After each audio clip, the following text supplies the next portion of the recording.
Israel baru saja mencatat sejarah paling memalukan dalam dunia persenjataan. Percobaan uji coba nuklir yang mereka banggakan gagal total. Bukan menghasilkan kekuatan deterensi, tapi malah bikin pabrik pembuat nuklir mereka sendiri meledak. Alih-alih bikin dunia takut, mereka justru bikin dunia ngakak dan menggaruk kepala sambil mikir, loh, ini negara nuklir atau negara stand-up komedi? Pabrik yang katanya super canggih, dijaga ketat dengan teknologi tercanggih abad ini, kini tinggal jadi puing-puing gosong kayak ayam bakar kelamaan di arang. Ironisnya, bangunan yang digadang-gadang sebagai simbol kekuatan Israel itu lebih mirip pabrik tahu bulat keliling, bisa meledak kapan saja dengan bunyi dor. Dalam insiden tragikomedi ini, 700 karyawan peneliti ikut tewas di tempat. Dari ilmuwan yang gelarnya panjang kayak nomor rekening, sampai tukang bersih-bersih yang mungkin cuma salah hari masuk kerja, semuanya ikut jadi korban. Mereka bukan gugur di medan perang, bukan ditembak musuh, tapi mati konyol gara-gara nuklir buatan sendiri yang lebih mirip petasan lebaran gagal nyala. Kalau dibandingkan, bahkan eksperimen bocil bikin roket dari botol Sprite masih lebih aman. Paling mentok cuma jebol atap rumah, bukan bikin satu pabrik ambyar. Dunia internasional pun langsung bertanya-tanya, Israel ini bikin senjata nuklir atau sebenarnya lagi eksperimen kompor gas portable? Bayangin aja, negara yang tiap hari pamer teknologi canggih, satelit militer, sampai drone bisa nyasar ke ruang tamu orang, sekarang kepleset gara-gara mainan nuklir sendiri. Mungkin ini sinyal Tuhan, jangan sosokan main api kalau otaknya masih short circuit. Kerugian material juga nggak main-main. Diperkirakan mencapai 700 triliun, angka yang bikin anggaran pertahanan Israel jebol kayak ban bocor di jalan tol Cipali. Dengan kerugian segila itu, pemerintah mereka mungkin harus nurunin gaya hidup. Tangki tempur diganti Bajaj, jet tempur F-35 disewain jadi ojol udara, dan misil pertahanan diganti pakai ketapel full upgrade versi emak-emak komplek. Yang bikin makin nengas, proyek nuklir yang konon jadi kebanggaan nasional itu sekarang tinggal sejarah. Dokumen penelitian ikut terbakar, data ilmiah ikut jadi debu, dan 700 ilmuwan terbaik mereka sekarang sudah diarsipkan di kuburan massal. Israel bukannya jadi negara nuklir, malah jadi negara yang gagal install nuklir, kayak orang tua gaptek gagal install WhatsApp. Ledakan ini pun langsung jadi bahan roasting internasional. Dari negara Arab sampai netizen Twitter, semua kompak ngegas. Ada yang bilang ini karma instan, ada juga yang nyeletuk. Ternyata nuklir Israel cuma versi mahal dari mercon cabai rawit. Bahkan, sebagian pengamat militer menyindir, kalau kayak gini terus, mungkin lebih efektif Israel invest ke kompor listrik daripada nuklir. Setidaknya, nggak bikin pabrik gosong. Tragedi ledakan nuklir gagal ini bukan cuma soal pabrik yang gosong, tapi juga soal 700 nyawa peneliti yang melayang sia-sia.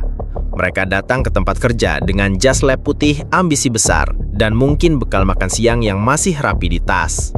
Tapi pulang-pulang, gak ada yang bisa pulang. Semua jadi abu, nyampur sama puing beton dan besi panas. Ironinya, korban bukan hanya ilmuwan senior yang katanya otak-otak paling brilian Israel, tapi juga staf kecil yang nggak ngerti apa-apa soal nuklir. Dari ahli fisika kuantum, tukang bersih-bersih, teknisi listrik, sampai tukang fotokopi yang cuma tugasnya mindahin kertas, semua ikut jadi korban. Dunia pun nyeletuk, bahkan yang kerjaannya cuma ngestapler laporan ikut dimakamkan barang nuklir gagal. Jadi pertanyaan, ini reset nuklir atau arisan maut? Kondisi di lokasi benar-benar mengenaskan. Mayat para korban sulit dikenali, sebagian hangus, sebagian hancur berkeping-keping. Tim evakuasi pun kesulitan, karena lebih gampang nyari jarum di tumpukan jerami daripada nyari jari ilmuwan di tumpukan puing. Di rumah sakit, keluarga korban menangis histeris. Banyak yang bahkan gak bisa memakamkan kerabatnya dengan layak, karena jasadnya udah kayak arang sisa bekar sate. Yang bikin tambah konyol, ternyata sebagian korban sempat menulis catatan terakhir di komputer lab mereka. Ada yang isinya serius soal percobaan. Ada juga yang nyindir bos mereka. Kalau eksperimen ini gagal, tolong catat, salahnya bukan di kita, salahnya di manajemen goblok. Kalimat itu sekarang viral di media sosial, jadi bukti betapa para peneliti pun udah skeptis sama proyek ini sejak awal. Pemerintah Israel pun pusing 7 keliling, 700 peneliti hilang. Artinya mereka bukan cuma kehilangan tenaga kerja, tapi juga kehilangan generasi ilmuwan yang susah dicetak lagi. Bayangin aja, butuh bertahun-tahun buat nyetak ilmuwan baru, tapi dalam satu malam, semua hilang kayak file di laptop kena virus. Akibatnya, proyek nuklir Israel sekarang mirip game level tinggi, tapi pemainnya baru belajar tutorial. Reaksi publik juga pedas. Banyak yang bilang ilmuwan mereka pintar, tapi sayang dipimpin orang bego. Bahkan ada komentar satir di forum internasional. Kalau 700 peneliti bisa mati karena nuklir buatan sendiri, mungkin kursus safety mereka selama ini cuma nonton film Doraemon. Lebih jauh lagi, tragedi ini bikin suasana politik di Israel semakin panas. Oposisi langsung nyalahin pemerintah, bilang proyek ini sejak awal udah ngawur. Sementara pihak pemerintah defensif, mencoba bilang ledakan ini ujian kecil. Ujian kecil apaan? Kalau 700 orang tewas, itu namanya bukan ujian. Itu namanya tryout langsung ke akhirat. Kini keluarga korban menuntut kompensasi. Tapi masalahnya duit negara udah jebol karena kerugian 700 triliun. Jadi kemungkinan besar keluarga cuma dikasih kompensasi ala kadarnya. Sertifikat penghargaan, bendera setengah tiang, dan ucapan bela sungkawa di televisi. Padahal yang mereka butuhkan bukan ucapan, tapi jenazah lengkap. Yang sayangnya udah nggak ada. Kalau ngomong soal kerugian, ledakan nuklir gagal ini bikin Israel nangis darah. Kerugian ditaksir mencapai 700 triliun rupiah, angka yang bikin kepala ekonom langsung migrain. Duit segitu bisa dipakai buat bangun kota baru, ngasih subsidi beras buat jutaan orang, atau minimal buat beli pulsa se-Indonesia selama setahun. Tapi di tangan Israel, duit segitu malah berubah jadi kembang api dadakan yang nyala sekali lalu hilang tanpa jejak. Anggaran pertahanan Israel yang biasanya gemuk kayak dompet pejabat, kini jebol parah. Bayangin, satu proyek gagal langsung bikin mereka defisit akut. Kalau dulu Israel bisa sombong pamer jet tempur, rudal sampai drone yang bisa ngintai tetangga, sekarang mereka mungkin harus downgrade jadi pakai ketapel, slingshot, atau maksimal beli mercon cabai rawit di pasar malam. Ekonom internasional pun mulai ngeledek. Ada yang bilang 700 triliun lenyap hanya untuk melihat pabrik jadi abu. Itu bukan investasi nuklir, itu investasi bodoh level dewa. Bahkan ada analis yang nyeletuk, lebih baik duitnya buat beli odading Mang Oles seplanet. Efeknya jelas, bikin kenyang, bukan bikin kosong. Kondisi makin runyam karena kerugian ini bukan cuma soal bangunan pabrik yang ambyar. Semua fasilitas penelitian, mesin-mesin canggih, dokumen rahasia, bahkan server data hilang. Yang satu-satunya tersisa hanyalah tagihan listrik dan asuransi yang pasti nggak bakal cair. Jadi bisa dibilang Israel kehilangan segalanya, kecuali rasa malu yang entah kapan bisa ditutupin. Dampak ekonomi juga mulai terasa. Bursa saham Israel langsung goyang, investor kabur, dan banyak perusahaan teknologi mulai mikir dua kali buat kerjasama. Siapa yang mau invest kalau negara aja gagal bedain antara tombol start dan self-destruct? Bahkan gosipnya ada bank internasional yang udah blacklist proyek-proyek riset Israel karena dianggap high risk, alias berpotensi meledak tiba-tiba. Politikus Israel pun kelimpungan. Ada yang usul bikin pinjaman luar negeri, ada yang minta cetak uang baru, ada juga yang nyaranin solusi absurd, jual tiket wisata ke lokasi ledakan biar jadi museum nuklir gagal terbesar di dunia. Gimana nggak absurd? Masa tragedi dijadiin wahana liburan? Tapi ya, kalau duit negara udah jebol, semua ide konyol bisa masuk akal.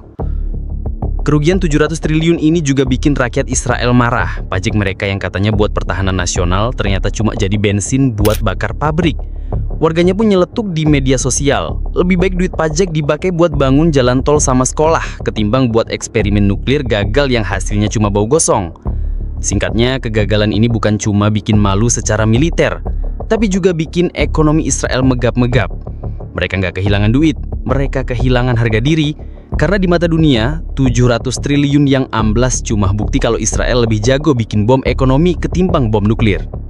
Kalau biasanya dunia tegang tiap kali dengar kata nuklir, kali ini justru kebalikannya. Ledakan nuklir gagal Israel malah bikin satu dunia ngakak berjamaah. Negara-negara Arab yang biasanya jadi target ancaman nuklir Israel langsung bikin pesta kecil-kecilan. Di beberapa kota bahkan muncul meme. Terima kasih Israel, sudah menghancurkan diri sendiri tanpa perlu ditembak. Mesir, Suriah, dan Iran jadi yang paling semangat ngerosting. Media mereka menulis headline pedas, kayak Israel pamer kekuatan, hasilnya pamer kebodohan. Iran bahkan nyindir habis-habisan dengan komentar, kami nggak perlu kirim rudal, cukup tunggu Israel bunuh diri pakai nuklirnya sendiri. Sementara di Gaza, Warga yang selama ini jadi korban bombardir malah ketawa lega. Ada yang nyeletuk, ternyata doa kita didengar, musuh kita meledakkan dirinya sendiri. Bukan cuma negara-negara tetangga, Barat pun ikut ketawa. Amerika Serikat yang biasanya jadi bodyguard Israel mendadak canggung. Mereka bingung mau bela gimana. Masa iya mereka bilang, itu kecelakaan kecil. Kalau kecil, kenapa 700 orang hilang dan 700 triliun lenyap? Bahkan beberapa politisi AS nyeletuk di balik layar. Ini bukan sekutu, ini beban. Netizen internasional di Twitter, Reddit, dan TikTok juga nggak kalah brutal. Meme bermunculan di mana-mana. Ada yang bikin editan pabrik Israel berubah jadi warung pecel lele gosong. Ada juga yang ngepost gambar kompor meledak dengan caption, Prototipe nuklir Israel 2025. Bahkan, trending tagger muncul. Hashtag nuklir mercon, Israel self-destruct, 700 triliun for nothing.